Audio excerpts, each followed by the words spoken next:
Tuan-tuan dan puan-puan, ayat ini dia terletak di dalam suratul Baqarah. Terletak di dalam suratul Baqarah, suatu surah yang paling panjang dalam Quran. Surah yang kedua, dan dia terletak pada surah Baqarah, surah yang paling panjang dalam Quran. Dan menariknya, cara Allah susun surah Baqarah ini dengan cara yang begitu begitu luar biasa sebenarnya. Begitu luar biasa. Dalam surah Baqarah ini ada lebih kurang 1, 2, 3, 4, 5, 6, 7, 8, 9 perkara yang Allah sentuh dalam surah Baqarah. Perkara pertama yang disentuh ialah tentang hati.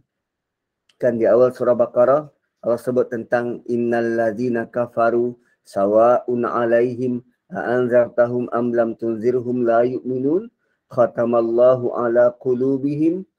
Bagaimana Allah khatam, Allah kunci hati mereka. Kemudian Allah sebut tentang hati orang-orang yang munafik. Fi qulubihim marad fazadahumullahu marada. Dan di awal Allah sebut tentang hati orang beriman. Zalikal kitabu la raiba fihi hudal lil muttaqin. Keraguan itu datang dari mana? Datang dari hati. Dan bila Allah kata tiada keraguan, maksudnya tiada keraguan di dalam hati. So, surah Baqarah dimulakan dengan hati. Kemudian berpindah kepada kisah Nabi Adam. Kisah Nabi Adam. Kemudian kita lalui kisah Nabi Adam, ceritanya dengan iblis secara brief, secara ringkas. Kemudian berpindah kepada kisah Bani Israel. Tadi cerita tentang satu orang individu, sekarang cerita tentang satu kaum, Bani Israel. Dan dalam kisah Bani Israel ni panjang lebar Allah terangkan tentang apa yang mereka pernah buat. Apa yang mereka pernah buat, namun bukan dalam bentuk kronologi, bukan dalam bentuk satu persatu, tetapi apa perangai-perangai mereka. Bagaimana mereka bertindak terhadap arahan-arahan dan perintah dari Allah Subhanahu Wa Taala. Apa respon mereka terhadap perintah dari Allah. Kemudian setelah kisah daripada Bani Israel, Allah datangkan kisah Nabi Ibrahim. Allah datangkan kisah Nabi Ibrahim.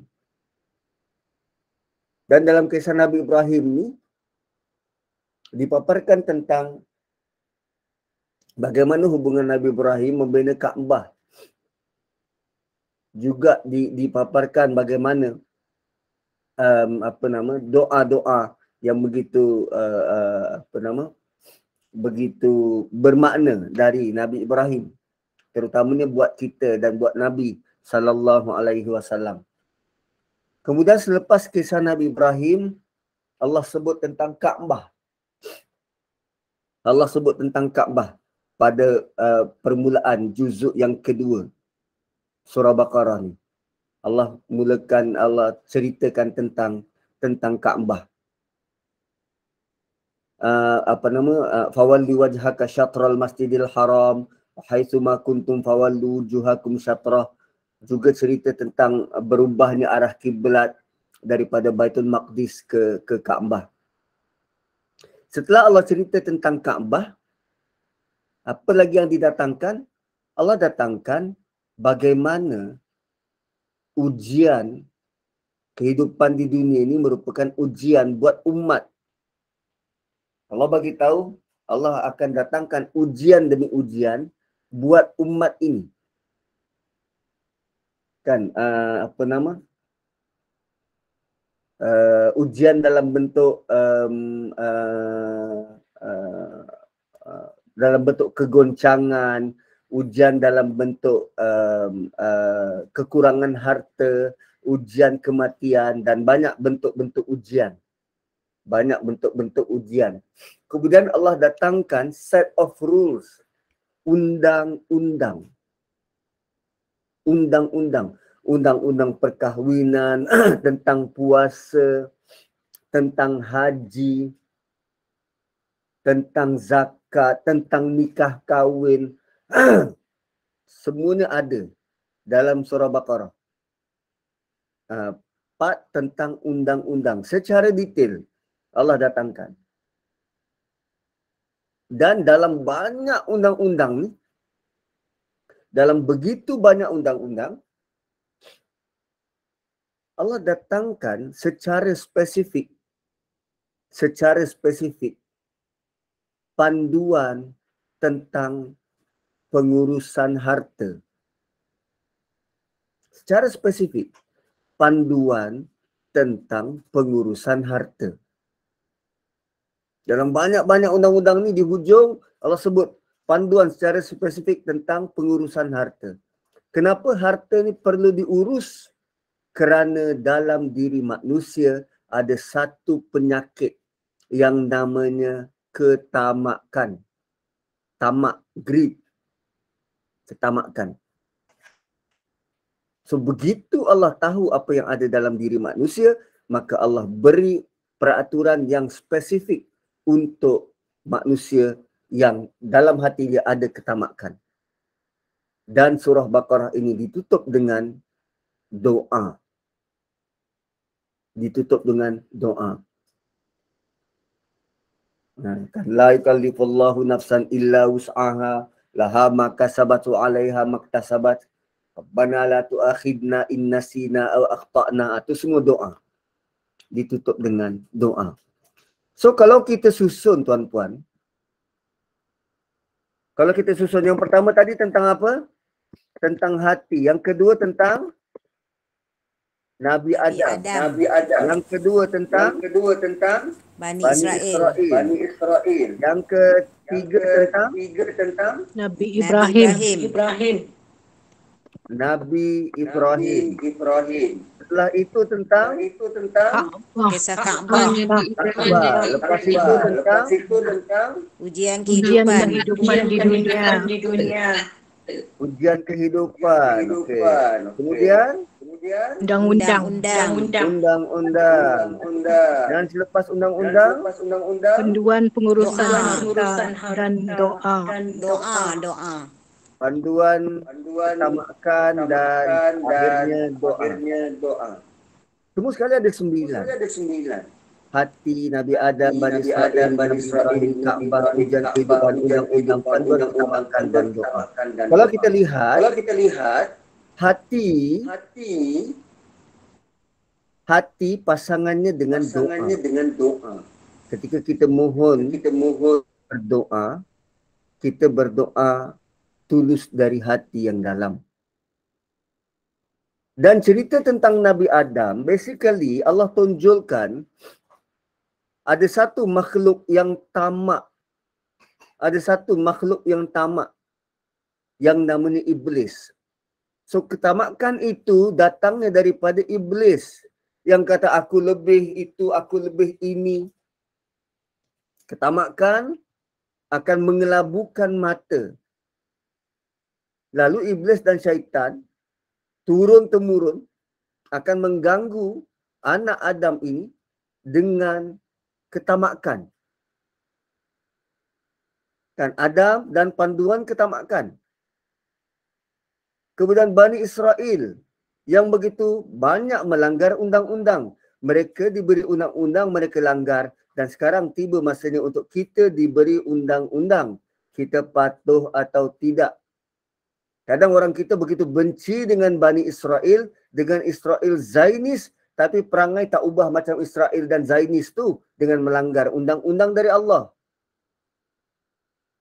So begitu kita tidak menyukai mereka, membenci mereka, sepatutnya kita perlu patuh pada undang-undang supaya berbeza dengan Bani Israel. Dan kemudian kita pergi Nabi Ibrahim. Dan lihat kehidupan Nabi Ibrahim penuh dengan ujian demi ujian demi ujian. Dan Allah uji Nabi Ibrahim berulang kali. Sama seperti kita. Hidup kita penuh dengan ujian kehidupan ini. Dan di tengah-tengah surah Baqarah adalah cerita tentang Kaabah. Bukankah Kaabah itu menjadi pusat utama umat ini? Ya. Sebab tu, bila ditanya kepada Ibnu Abbas,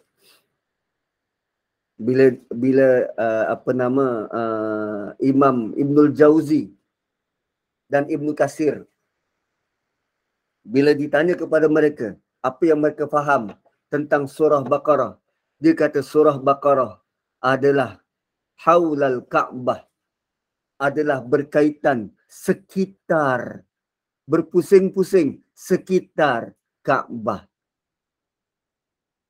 Kita perlu pergi satu persatu, pecahkan satu persatu perenggan, dan akhirnya baru kita jumpa Kaabah di tengah-tengah.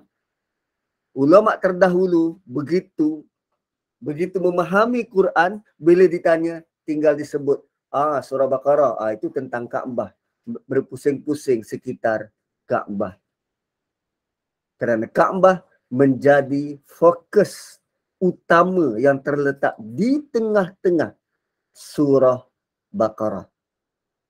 Menakjubkan. So, petang ini kita nak tengok a glimpse daripada bukan hanya ayatul kursi, tetapi perenggan ataupun makra' yang mewakili ayatul kursi yang berada di dalamnya.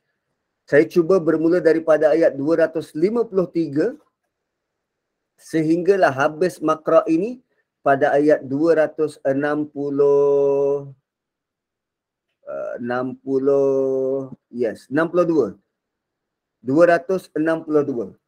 Kenapa semacam itu? Kerana di dalam ini nanti akan ada panduan. Kan dia ni dekat nak habis dah ni. Surah Baqarah berapa? Dia punya jumlah ayat 200? 286. 86. 286. Kan kita sudah menghampiri sekitar undang-undang dan panduan ketamakan.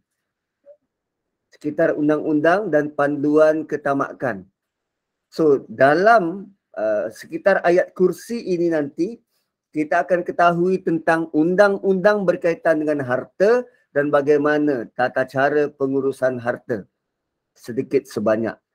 Begitu. So, kalau kita hanya mengambil ayatul kursi, kita tak nampak. Kita tak nampak dari kaca mata burung. Ayatul kursi ini terletak di mana? Kerana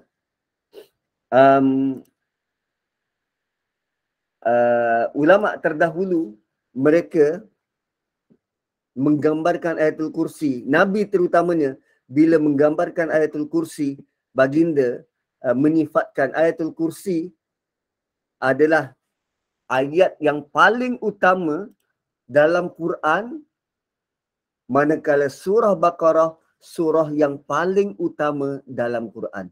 So dia bukan sekadar ayat yang sembarangan, tetapi dia ayat paling puncak di dalam surah paling puncak. Dia ayat paling puncak di dalam surah paling puncak. Okey.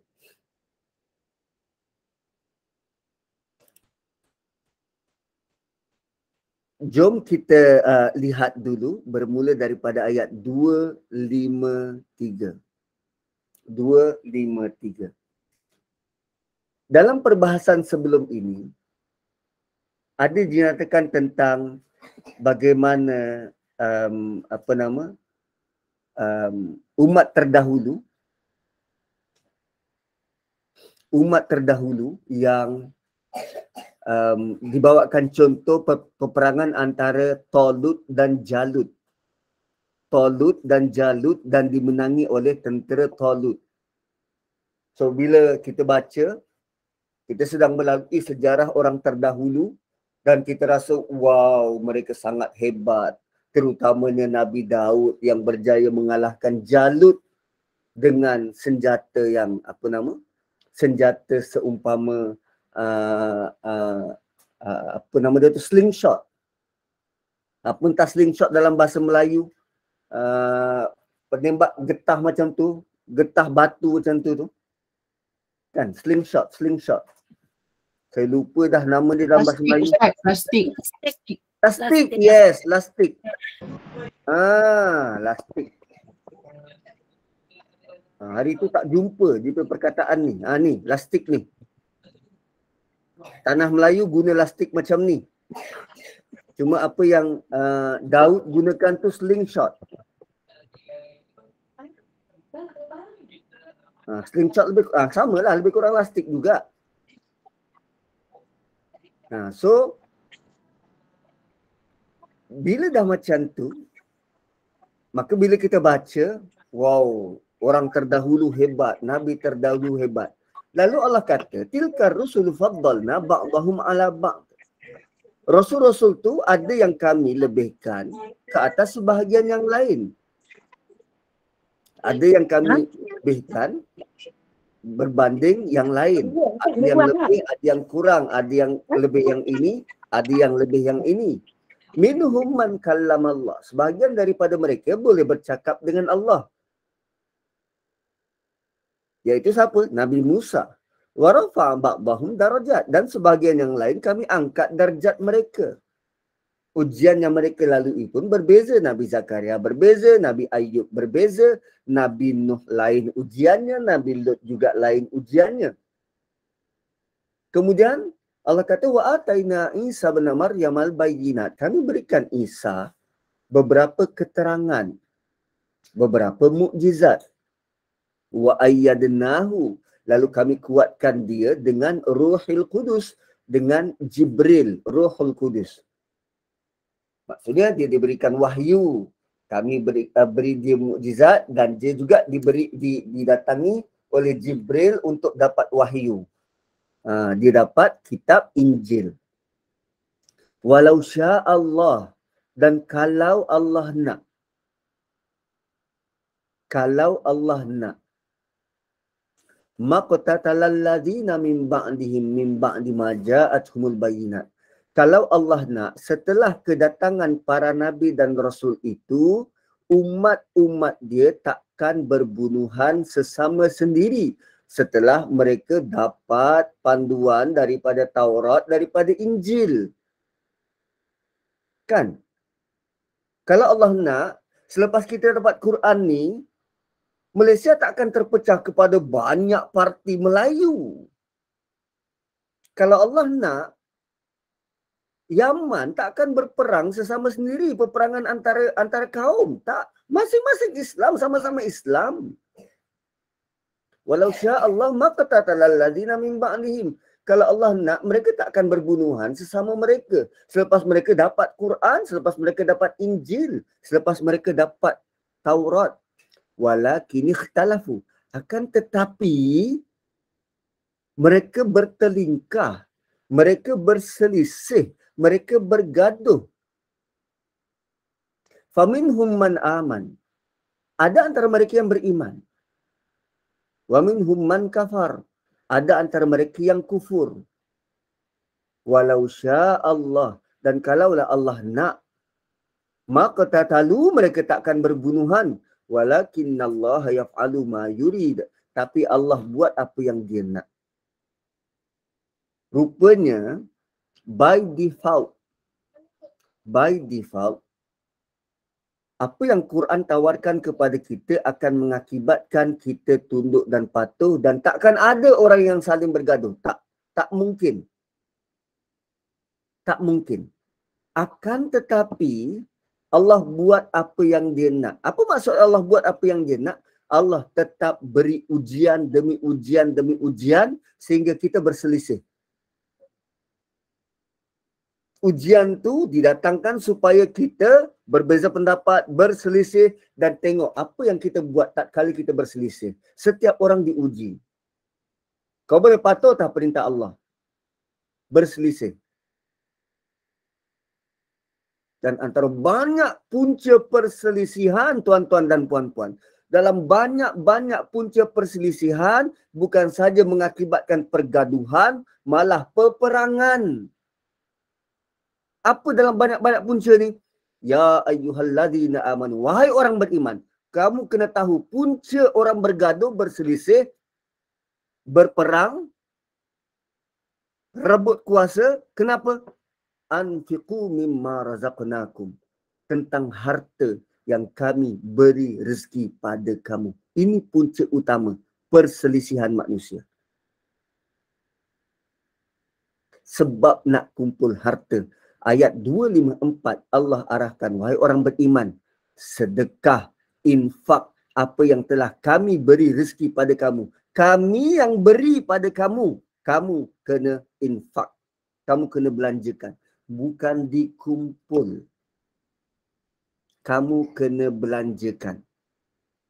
Dan kamu kena belanjakan ini seolah-olah tiada hari esok. Min qabli, sebelum ayyatiya yaumul la bay'un fihi wala khullatun wala syafa'ah.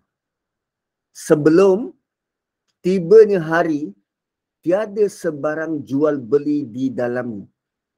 Wala khullah, tiada rakan karib, tiada dah BFF, wala syafa'ah, dan tiada orang yang boleh beri syafaat. Wal kafiruna humuz zalimun. Orang yang ingkar terhadap arahan ini, dia zalim.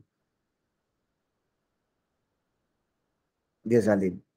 So, pembukaan 2 ayat sebelum ayatul kursi, Allah sentuh tentang bahana harta, kekayaan yang mengakibatkan pergaduhan, yang mengakibatkan pertelagahan, malah dia hasilkan peperangan sebab nak rebut kekayaan. Sebab nak rebut kekayaan. Cuba tengok sejarah Abrahah. Kenapa dia sampai ke Yaman? Anak-anak saya bila dia minta, jadi tolong cerita kisah Abrahah, saya mula cerita start daripada Yaman. Apa yang Abrahah buat di Yaman? Dengan empangan, sabak, runtuh, musnah, tenggelam semua kawasan yang dahulunya kerajaan Sabak ni begitu makmur, kaya raya, tempat pelancongan, orang ramai datang, ekonomi blooming. Setelah dia punya empangan pecah, maka semuanya hancur dan musnah. Dalam masa yang sama, Kaabah menjadi tumpuan orang ramai untuk pergi melaksanakan haji. So, Abrahah yang nak mengembalikan kegemilangan Yaman, dia buat macam-macam. Kempen melawat Yaman. Kempen itu dan ini. Dia invest dalam industri pelancongan. Orang tak datang. Malah dia bina kopi ori Kaabah one to one. Dia bina kopi ori Kaabah tu one to one. Dari emas pun orang tak datang.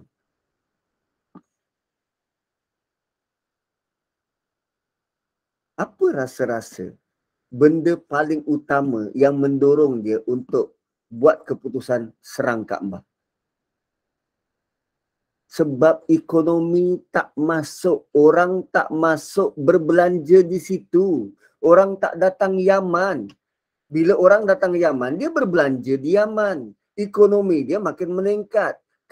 Abrahah pergi serang Kaabah, motivasinya sebab ekonomi, sebab duit. Dan Allah gelar dalam ayat ini adalah mimma razaqnakum, apa yang telah kami beri pada kamu. Sebab duit, ekonomi, itu punca utama. Bukan dia dengki kedudukan Kaabah tu. Dia cuma nak tarik orang supaya datang ke Yaman. Tu dia. Dia sanggup belanjakan. Saya tak tahu sebab proses inflasi itu sudah sangat jauh dulu dengan sekarang. Tapi bayangkan zaman tu dia bawa gajah sampai ke Mekah daripada Yaman. Perjalanan lebih kurang berapa? 800 km. Sama macam perjalanan adik-beradik Yusuf ulang-alik daripada Mesir ke Palestin. Lebih kurang tu. Bawa gajah. Gajah mana boleh jalan kat padang pasir? Dia buat laluan untuk gajah. Dia buat jalan untuk gajah. Berkilometer jauhnya. Sanggup. Semata-mata kerana apa? Nakkan kuasa ekonomi. Kenapa Amerika serang Iraq? Minyak. Kenapa diserang Afghanistan? Tanah yang subur. Itu semua latar belakangnya ekonomi. Ekonomi. British dulu jajah tanah Melayu. Sebab apa? Ekonomi. Kalau ikut negara British sekarang ni, berapa besar je negara dia? Ekonomi. Yang ada grudge terhadap Islam ialah Spanyol.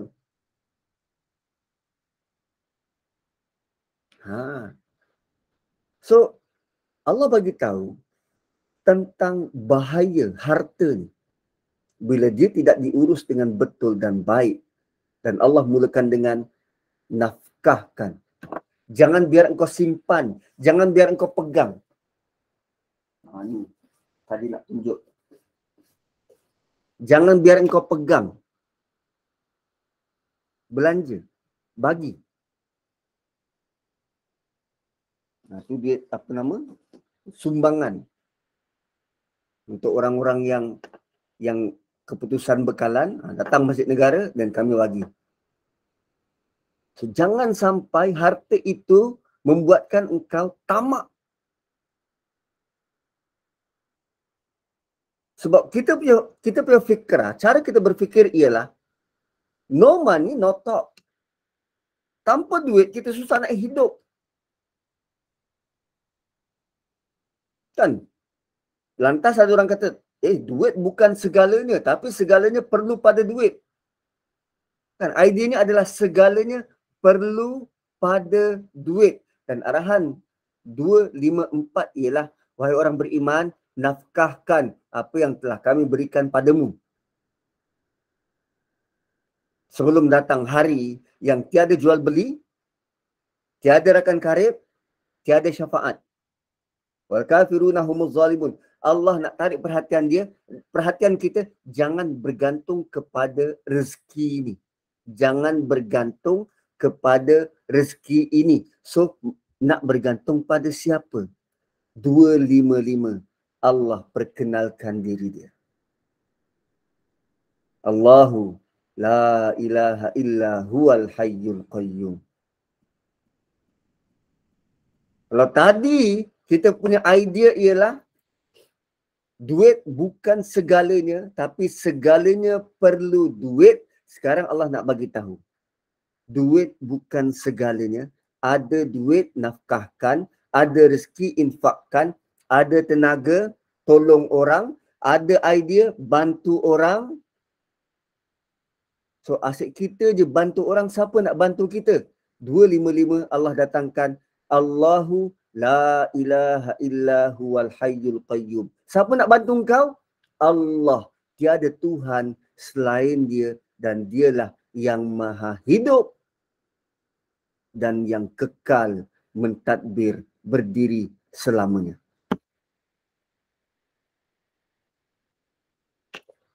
Begitu Allah datangkan ayat ini. Infak, bantu orang. Walau kita dalam keadaan tertekan, bantu. Anfiqu mimma razaqnakum, tidak semestinya duit. Tenaga, nasihat, tunjuk ajar, bantu.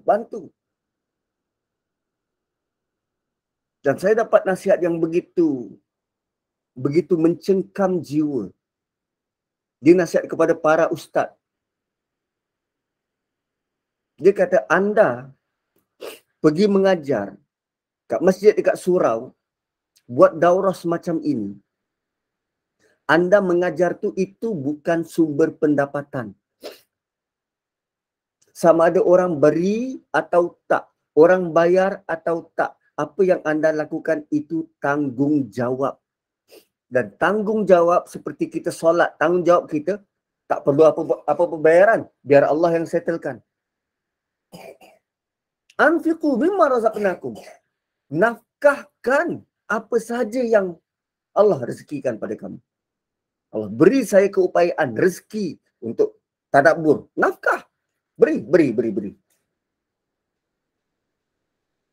Sebab Allah yang akan cover. Allah. La ilaha illa huwal hayyul qayyum.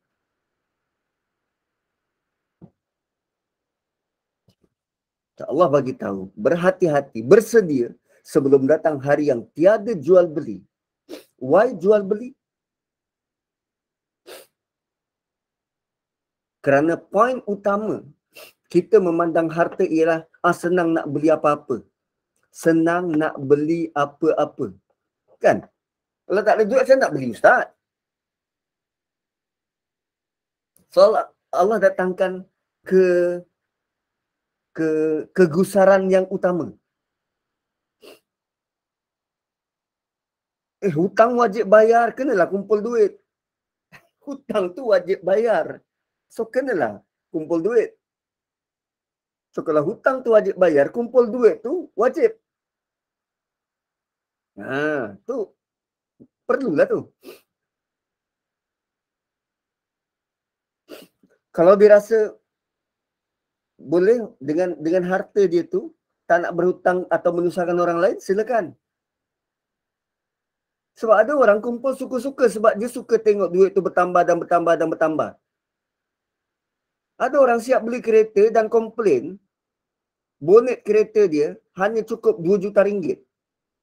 Hanya boleh muat 2 juta ringgit. Nak bagi tahu bonet kereta tu tak besar sangat. 2 juta je, aku ada lebih.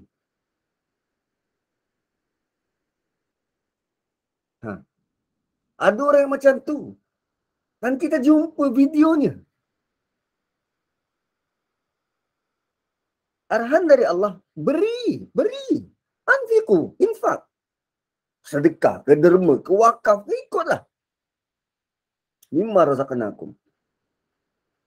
Malah bayangkan berkaitan dengan urus tadbir keuangan ni. Nabi pernah beri amaran keras kepada mereka-mereka yang kekal masih lagi buat transaksi sewaktu Jumaat. Mereka yang masih buat transaksi sewaktu khutbah Jumaat. Nabi kata kalau ada peniaga yang masih buat transaksi semacam itu, aku berdoa pada Allah, moga perniagaan orang itu rugi. Sampai macam tu. Punyalah manusia ini boleh mabuk dengan jual beli ni. Sebab perniagaan as a whole, perniagaan itu sendiri sebenarnya bukanlah benda yang menyeronokkan. Walaupun saya tak berniaga, tapi bila saya melihat orang berniaga, katalah berniaga restoran. Perniagaan ni benda yang tidak seronok. Dia kena, awal pagi dia kena cari barang, bahan untuk masak. Dia kena keluarkan modal. Cari bahan untuk masak. Kemudian dia deal dengan tukang masak. Kalau menu tetap tu, dia akan beli barang yang sama tiap pagi. Kemudian deal dengan tukang masak. Dia mula masak. Yang tentang perempuan tu, itu saya tak tahu. Itu saya tak tahu. Tapi arahannya kepada lelaki. Kemudian buka kedai. Kedai kena basuh, kena bersih. Pelayan kena ada. Kemudian kena customers is always right. Rasa tu kena sama rasa menepati tekak pelanggan, bukan tekak kita. Dan rasa tu kena sama. Kalau semalam dia rasa macam tu, hari ini juga kena rasa yang sama. Atau lebih baik. Kalau rasa berubah, pelanggan akan lari. Dan dalam keseluruhan perniagaan, Allah highlight benda yang paling juicy. Dan Allah highlight tu dalam surah Jumu'ah. Dalam keseluruhan institusi perniagaan tu, Allah highlight benda yang paling juicy. Apa dia? فَإِذَا قُدِيَتِ الصَّلَاةِ يَا أَيُّهَا الَّذِينَ آمَنُوا يَا أَيُّهَا الَّذِينَ آمَنُوا إِذَا نُودِيَ لِلصَّلَاةِ مِنْ يَوْمِ الْجُمُعَةِ فَاسْعَوْا إِلَى ذِكْرِ اللَّهِ وَذَرُوا الْبَيْعَ. Ni, bay'un ni. Bay'un. Dalam perniagaan inilah yang paling juicy, bay'un. Bay'un ni apa? Transaksi tu, jual beli. Bila kita nampak pelanggan kita mula keluarkan kad untuk bayar. Part simpan stok, beli barang, nak masak, semua tu bukanlah benda yang menyeronokkan. Dah hari-hari buat. Dia akan jadi bosan. Tapi bila keluar pelanggan punya kad nak bayar, tu ada bunyi kecing. Benda yang paling juicy. Dan Allah kata, benda yang paling juicy itu pun tak ada. Yaumul la bay'un fihi. Tiada sebarang transaksi jual beli. Apa maksudnya? Engkau kaya macam mana pun, kau tak boleh beli apa-apa di mahsyar. Kau tak boleh beli nilai pahala. Kau tak boleh beli cahaya. Kau tak boleh beli apa-apa. Tak boleh. So, tak ada transaksi. Wala khullah. Khullah ni BFF. Kawan. Pada hari itu, hartamu tidak boleh beli orang. Kan kita dekat dunia ni, bila kita kaya, ramailah kawan. Bila kita sengsara, kawan pun hilang. Sama juga dengan pasangan. Abang kaya, abang sayang. Abang kayap, abang melayang. Wala khullah. Tiada pasangan rapat. Tak ada rakan karib, tak ada. Wala syafa'ah. Dan tiada sebarang bantuan. Tiada sebarang bantuan.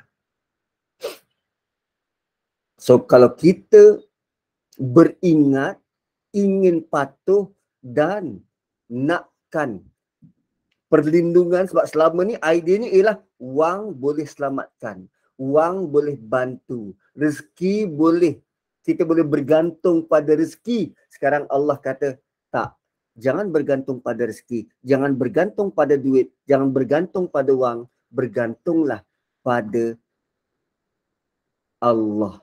Tiada Tuhan selain Dia. Dialah yang terus hidup dan Dia kekal mentadbir selama-lamanya.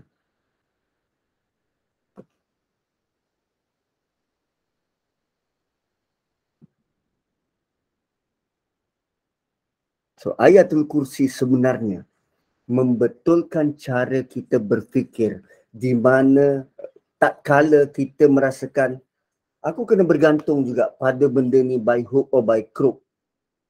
Tak. Tang sebagai Allah adalah pelindung. Dan cara Allah memperkenalkan diri dalam ayat ini sangat luar biasa. Sangat luar biasa. Allah mulakan dengan tiada Tuhan selain dia. La ilaha. Tiada kecenderungan selain dia. Dialah Al-Hayyu. Hayyu bukan sekadar hidup. Hayyu. Apa maksud hayyu? Hayyu. Hidup. Kekal. Dia bukan sekadar hidup. Bukan sekadar hidup. Benar hidup. Benar hidup. Dia sebenar-benar hidup.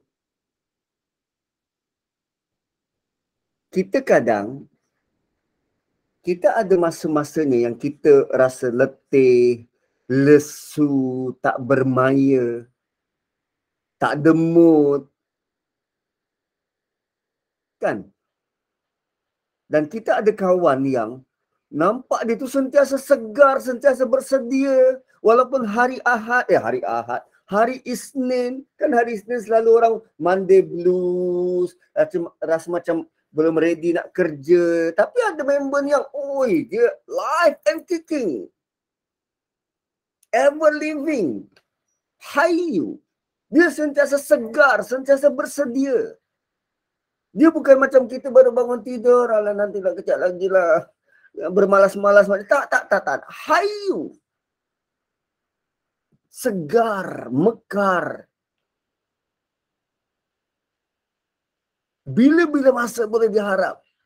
Boleh mengurus, mentadbir. On the spot. Sentiasa menjaga semuanya. Tu hayyu. Dan hayyu itu tanpa henti. Dan qayyum, mentadbir. Mentadbir memastikan perjalanan pentadbiran itu berlaku tanpa henti. Dan sekarang kita dah ada teleskop James Webb. Dan kita dah boleh melihat alam semesta dengan lebih jelas. Dalam bentuk 3D.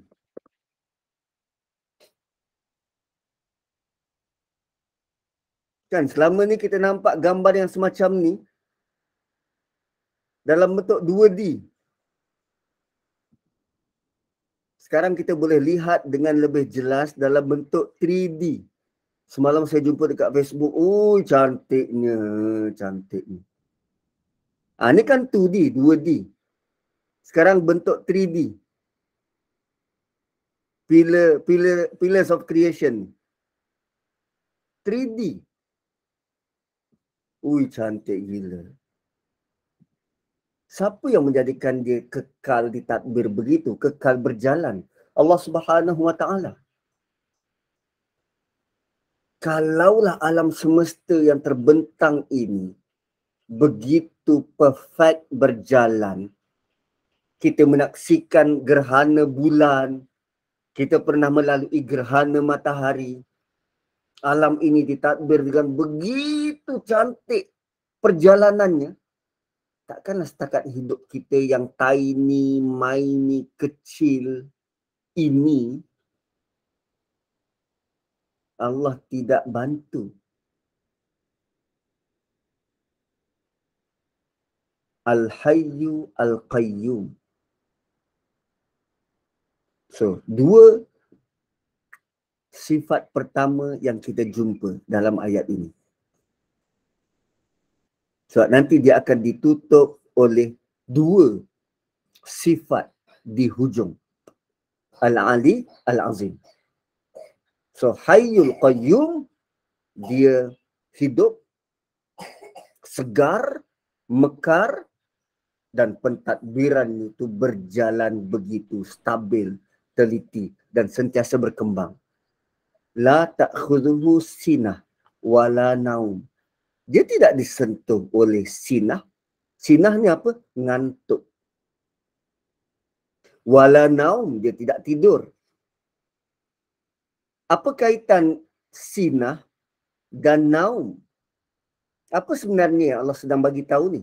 Dia tidak disentuh, dia tidak dihinggapi, dia tidak datang padanya ngantuk dan tidur.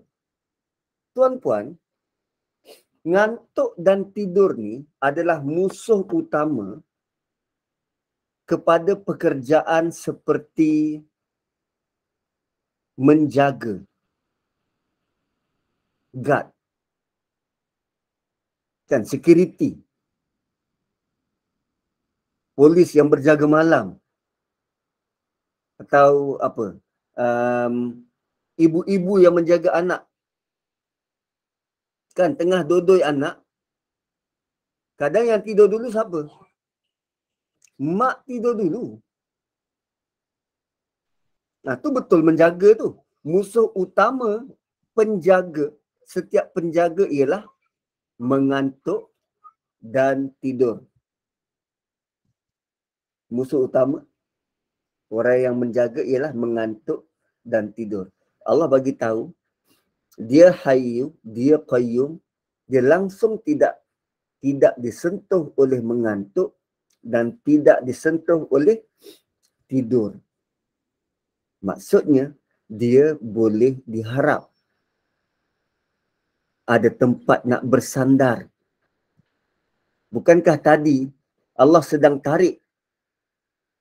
tarik kesedaran kita untuk berharap kepada rezeki?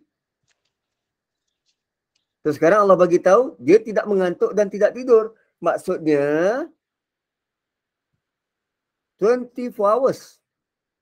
Kita pun kadang tengah-tengah malam, kalau dulu lapar nak cari makanan, tiba-tiba lupa, alamak, lupa nak keluarkan duit, cash tak ada. Nak pergi ATM out of service mula jam 12 tengah malam. Kan waktu muda kan kita suka berjalan-jalan berpelesiran jam 2-3 pagi. Nak makan tak ada duit, tak ada cash, ATM tutup. Terpaksa tunggu esok pagi. Bank tutup. Allah kata dia tidak mengantuk dan tidak tidur. Dia boleh bantu 24 jam. Reliable. Kemudian Allah kata lahu ma fis samawati wa ma fil ard. Lamul milk lahu. Lahu, lam tu lamul milk lahu. Lahu ma fis samawati wa ma fil ard. Dia memiliki apa sahaja yang ada di langit, 7 lapis langit ni, dan apa sahaja yang ada di bumi, semua milik dia. Kalau tadi dia bagi tahu dia tidak mengantuk dan tidak tidur, dia boleh diharap 24 jam. Sekarang Allah bagi tahu dia memiliki semuanya. Dia memiliki semuanya. Dan Allah kata man zalladhi yashfa'u indahu illa bi'izni. Siapa yang nak syafaat takkan dapat kecuali dengan izin dia.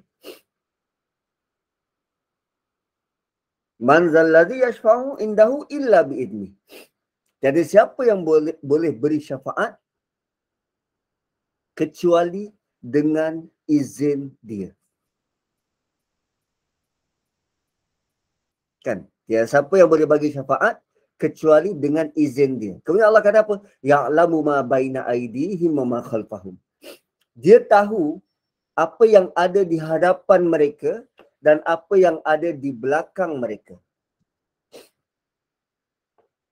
Dia tahu apa yang ada di hadapan mereka dan apa yang ada di belakang mereka. Dan kemudian Allah kata wala yuhituna bi syai'in min ilmihi illa bima syaa. Dan sedangkan mereka tidak tahu suatu pun ilmu Allah melainkan apa yang Allah nak. Wala yuhituna bi syai'in min ilmihi illa bima syaa. Sedangkan mereka tak tahu sesuatu pun kecuali apa yang Allah beritahu. Apa yang Allah bagi. Alif Lam Mim pun kita tak tahu apa maksud. Allah tak bagi. Allah tak bagi tahu apa maksudnya. Kita pun tak tahu apa maksud sampai ke sudah. Nabi pun tak tahu apa maksud. Alif Lam Ra, Ta Sin Mim, Ha Mim, tak tahu. Selagi Allah tak bagi tahu apa maksud, kita tak tahu apa-apa maksud. Tak tahu, tak ada ilmu. Wasi'a kursiyuhus samawati wal ard. Luasnya pentadbiran, luasnya kekuasaan, luasnya kursi Allah meliputi langit dan bumi. Dan ada sebuah hadis yang menjelaskan tentang berapa luas kursi Allah ni. Luasnya kursi Allah ini ibarat, nak dibandingkan dengan alam semesta kita, ibarat sebentuk cincin di tengah-tengah padang pasir. Cincin itu alam semesta kita, padang pasir itu ialah kursi Allah. Kursi Allah. Dan Allah kata wala ya'uduhu hifzuhuma, dan dia tidak keberatan untuk menjaga keduanya. Apa keduanya ni? Langit dan bumi. Dia tidak berat untuk menjaga langit dan bumi. Wa huwal aliyul azim. Dialah yang maha tinggi dan maha besar. Dialah maha tinggi dan maha besar. So, tuan-tuan dan puan-puan, kalau kita perhatikan, Ayatul Kursi ini terbahagi kepada 9 frasa. Frasa pertama daripada Allah sehingga Al-Qayyum. Ini yang pertama. Dan yang ke-9 ialah Wahuwal Aliyul Azim. Dialah yang maha tinggi lagi maha besar. Maha agung. Kemudian kalau kita tengok frasa kedua, la ta'khudhuhu sinah wala naum. Dia tidak disentuh oleh ngantuk dan tidak tidur. Kalau 1 di-pair dengan 9, sekarang 2 di-pair dengan 8.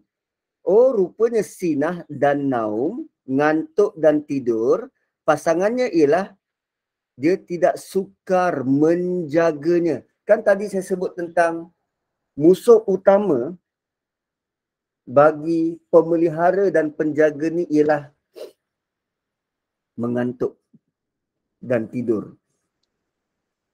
Di atas Allah kata dia tidak mengantuk dan tidak tidur. Kerana itu dia tidak sukar untuk menjaga langit dan bumi. Sebab dia tak mengantuk dan tak tidur. Setakat nak jaga bumi, setakat nak menjaga bumi dan langit, senang sangat. Kemudian Allah kata apa? Lahu ma fis samawati wa ma fil ard. Yang ketiga. Frasa yang ketiga. Lahu ma fis samawati wa ma fil ard. Dia memiliki apa yang ada di langit dan di bumi. Bukan sekadar itu. Wasi'a kursiyuhus samawati wal ard. Kekuasaan kursinya itu, luas kursi Allah itu meliputi langit dan bumi. Jadi Allah kata dia memiliki apa yang ada di langit dan di bumi. Malah sekarang Allah bagi tahu kursi dia, kekuasaan dia meliputi langit dan bumi. Kemudian Allah kata, frasa yang keempat, tiada siapa boleh bagi syafaat kecuali dengan izin dia. Kemudian Allah bagi tahu, tidak seorang pun boleh dapat ilmu kecuali dengan izin dia. So syafaat dan ilmu atas izin Allah. Dan bila kita tengok frasa yang kelima yang di tengah-tengah, ya'lamu ma baina aydihim wa ma khalfahum. Allah tahu apa yang ada di hadapan mata kita, ayat di hadapan mata kita, ayat yang kita nak baca dan ayat yang kita dah baca. Ayat yang kita nak baca apa? Wala yuhituna bi syai'in. Yang kita dah baca apa? Allahu la ilaha illa. Ayat sebelum. Allah kata Allah tahu. Dan sekarang bila kita lihat balik, wow, cantiknya Allah susun ayat kursi ni.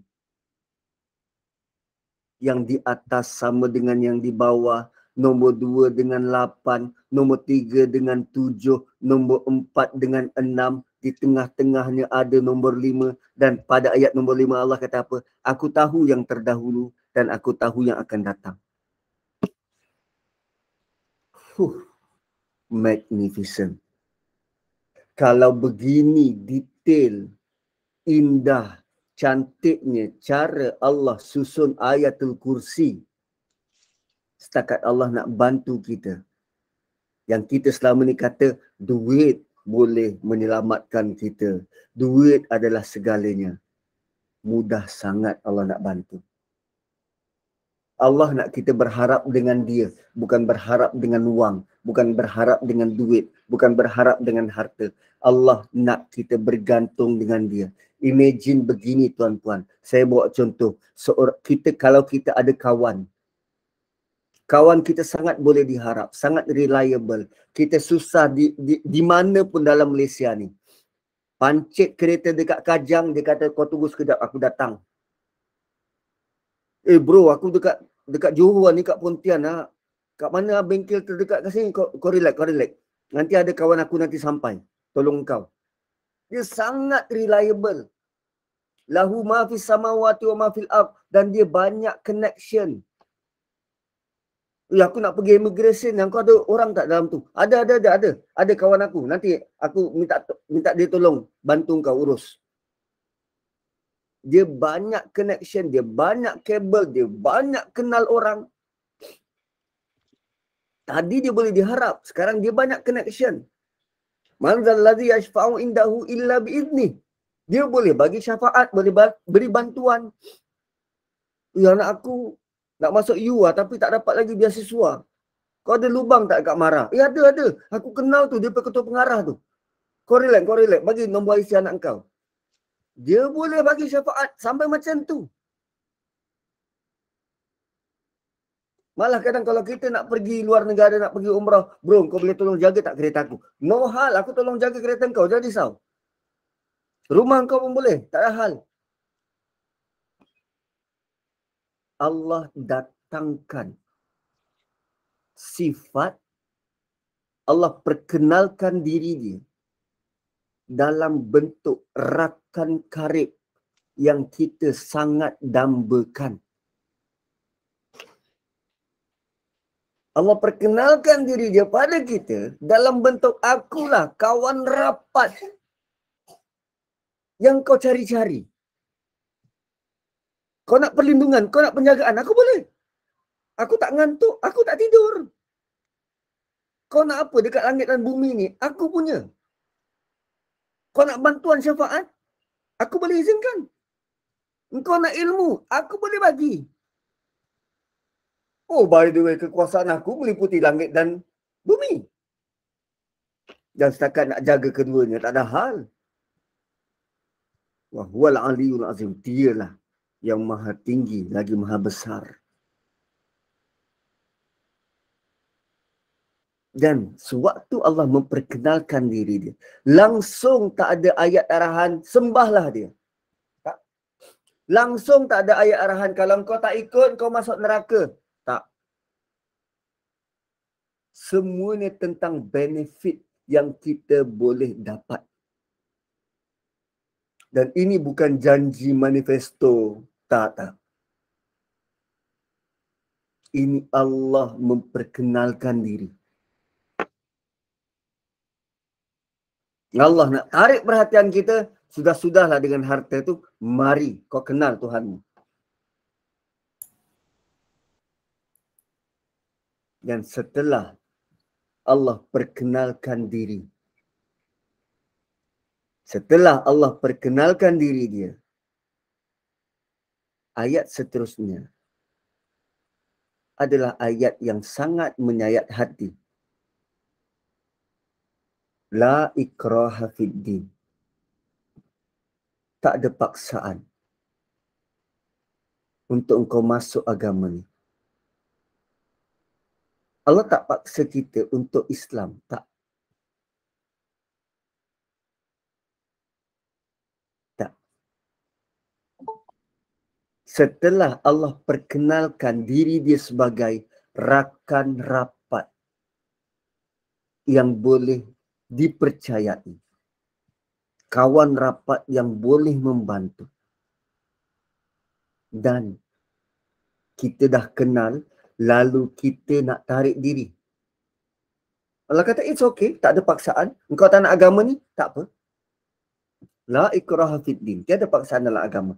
Setelah kita kenal Allah, dan Allah kata, tak apa. Kalau engkau tak nak kawan, tak apa. La ikraha fid din. Maafkan saya Ustaz. Ya. Waktu sekarang pukul 3:05 petang. Kami amat mengadu-ngadukan sekiranya Ustaz ingin berehat sebentar. Okay, sikit lagi. Kalau nak berehat, sikit lagi. Silakan Ustaz. So, bila Allah kata, la ikraha fid din, dia dalam bentuk, setelah kita tahu orang tu begitu baik, dan kita kenalkan kawan A kepada kawan B ni sangat baik, dan kawan A pula buat acuh tak acuh. So, yang kawan B kata, okay, kalau kau tak nak kawan aku, okay, it's okay, tak ada hal. Tak ada paksaan pun. So, basically, amat rugi orang-orang yang gagal kenal Allah dengan baik, gagal kenal agama ini dengan baik, lalu mengambil sikap untuk tak nak dengan agama ni. Allah kata tiada paksaan. Allah tidak paksa siapa-siapa untuk masuk agama ini. Qad tabayyana rusydu, kerana Allah telah nyatakan, telah sebut, telah perkenalkan dengan jelas dan terang siapa dia. Allah dah perkenalkan diri dia. Siapa dia? Reliable, boleh diharap, sangat boleh membantu, sangat luar biasa, hayyul qayyum, hidup dan kekal mentadbir. Wow. Dan setelah itu, kalau ada orang masih menolak, Allah kata tak ada paksaan. Sebab yang bakal rugi nanti siapa? Orang itu. Orang itu. Dan kemudian Allah kata apa? Faman yakfur bit-taghut. Oh, rupanya iman dan kufur ini dia kedua-dua belah pihak. Sekarang Allah kata siapa yang kufur dengan taghut. Tadi beriman dengan Allah. Sekarang beriman dengan Allah sama dengan kufur, kafir terhadap taghut. So kita ni sebenarnya kita kafir, kita ni orang kafir terhadap taghut. Kita beriman dengan Allah dan kita kafir terhadap taghut. Sini Allah kata, wa may yakfur bit-taghuti wa yu'min billah. Siapa yang kafir terhadap taghut dan beriman dengan Allah. Siapa yang tidak percayakan taghut, apa taghut ni? Makhluk-makhluk yang melampau, yang disembah, yang jadi berhala. Taghut juga boleh jadi dalam bentuk wang ringgit. Hidup dan mati dia semata-mata nak cari duit. Itu taghut. Melampau-lampau. Nak kekalkan kuasa, melampau-lampau, bertaghut. Macam Firaun, Haman, itu taghut. Siapa yang boleh mengasingkan diri dia daripada taghut, kekal beriman dengan Allah, faqadistamsaka bil urwatil wusqa. Dia sebenarnya sedang berpegang dengan simpulan tali Allah yang teguh. Dan Allah kata apa? Lan fisama laha. Tali itu takkan putus selama-lamanya. Wallahu sami'un alim. Allah dengar dan Allah tahu. Kenapa Allah kata Allah dengar? Sebab kadang kata-kata manusia ni kata-kata manusia boleh mempengaruhi kita. Kau percaya sangatlah konon-konon nak tawakal pada Allah, tak nak buat itu, tak nak buat ini, tak nak melabur itu, tak nak melabur ini. Nanti yang rugi kau. Tapi bila kita stick, berpegang dengan tali Allah, tali itu takkan putus. Allah dengar siapa yang mempengaruhi kau. Allah dengar cakap-cakap mereka. Dan Allah tahu apa yang berlaku. So kita berehat dulu 5 minit dan kembali selepas ini. Silakan Ustaz. Dan sesi daurah kita ya, berehat selama 5 minit. Waktu sekarang pukul 3.10 petang. Kita akan kembali bersama pada pukul 3 suku petang. Silakan Ustaz.